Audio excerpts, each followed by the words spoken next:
Marseille, mon cher Daniel Sperling, Madame la représentante du Conseil régional, chère Caroline, accompagnée de notre collègue Richard Miron, sans protocole, Mesdames et Messieurs les présidents de toutes les associations, Madame la Présidente, mon cher Albert. C'est un grand honneur pour moi ce matin d'avoir la responsabilité avec mon collègue Maurice Ray, auquel j'associe bien volontiers mes collègues Anne Di Marino et Denis Rossi, de représenter la présidente Martine Vassal. Elle regrette de ne pas être elle-même présente ce matin au milieu de vous. Beaucoup d'entre vous l'avaient déjà à maintes reprises entendu exprimer la force qui l'anime dans ce devoir de mémoire. Au département des Bouches-du-Rhône, nous avons fait le choix d'être extrêmement engagés dans ce combat-là. Et nous le faisons avec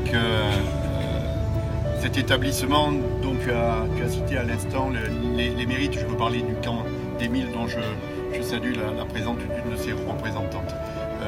Nous faisons un très très gros effort pour que les collégiens de ce département, c'est pas à vous madame, qui avez consacré toute votre vie pour transmettre cette mémoire, c'est au travers de ce camp d'Émile que nous avons fait le choix d'agir. Et des milliers de collégiens, chaque année, plus de classes, plus d'établissements vont dans ce lieu comprendre et appréhender ce qu'a été la monstruosité de la Shoah. Primo Levi disait que ce ne sont pas les monstres qui sont le problème. Le problème, ce sont les gens ordinaires. Madame le député, tout à l'heure, vous les avez cités.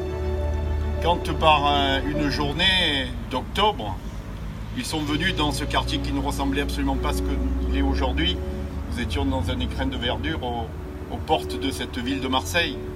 Quand ces hommes sont venus ici, eh bien ils ont commis l'irréparable. Je ne sais pas si beaucoup d'entre vous ont vu ce très très beau reportage sur la police de Vichy qui a été fait par la 3 il y a un mois et demi. Très très très impressionnant de voir le mécanisme qui a conduit des hommes, des femmes, de l'administration française, devenir non seulement des alliés, des collaborateurs, mais des outils extrêmement engagés pour agir au nom de l'antisémitisme. Eh bien, je voudrais en cet instant avoir une pensée pour le président Jacques Chirac qui a été le premier à avoir le courage dans une cérémonie au Veldiv pour reconnaître la responsabilité non pas de la France mais de l'État français dans cette monstrueuse machination. Je voudrais citer, pour terminer mon propos, une citation de Simone Veil. Simone Veil évoquait les plaines de Silésie, d'Allemagne, de Pologne, sur lesquelles les cendres de plus de 6 millions de juifs sont dispersées.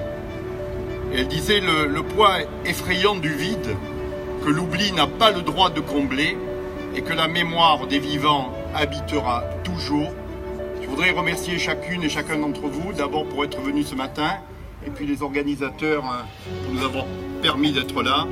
En faisant cet acte, cher Jean-Jacques, toi qui préside cette manifestation, en organisant cet acte, vous êtes voilà, au rendez-vous de ce souvenir.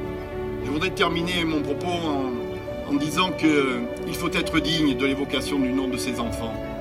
C'est toujours, Bruno Benjamin l'a dit, une très, très, très grande émotion qui habite le plus profond de nos cœurs et de nos âmes quand on entend les noms et quand on imagine les destins de ces enfants qui auraient pu être tellement différents. Eh bien, il faut être digne de ce destin-là. Il ne faut pas baisser la tête, il ne faut pas courber les chines. Il faut être comme nous sommes, nous, ce matin, ici, debout, en regardant l'avenir et en croyant ensemble à l'humanité. Merci.